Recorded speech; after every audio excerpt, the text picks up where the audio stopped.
Сегодня стартовал основной этап всероссийской переписи населения. Он продлится до 14 ноября. У жителей нашей страны есть 3 способа подать свои данные в дистанционном формате через госуслуги, возможность прийти на стационарный участок или дождаться переписчика.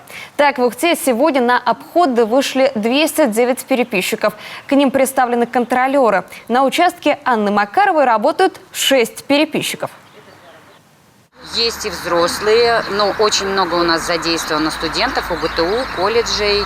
Как правило, у нас 4-й курс, больше 40 человек. У нас ребята учатся и совмещают вот это вот с переписью. То есть это чьи-то дети, это наши дети, опять же. И хотелось бы, чтобы вот к ним относились с пониманием, помогали, как-то вот участвовали. Работа переписчика для студентов особенно актуальна. В сравнении с переписью 2010-го, в этом году она весьма неплохо оплачивается. Переписчик получает около 20 тысяч рублей. Так, 4-курсник Ухтинского университета Николай Соловьев легко совмещает эту работу с учебой.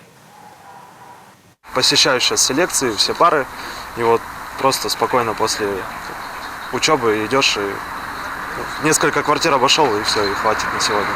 Мы все вместе с остальными подписчиками нашего переписного участка собирались, и нам выдали планшет, вот все эти, всю эту амуницию, мы заполнили документы, нам немного так объяснили, что мы будем конкретно делать, там, показали на примере планшета, вот, как он вообще работает.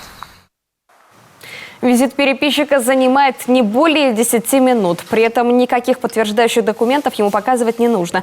Все сведения фиксируются со слов гражданина, поэтому процедура совершенно ни к чему не обязывает.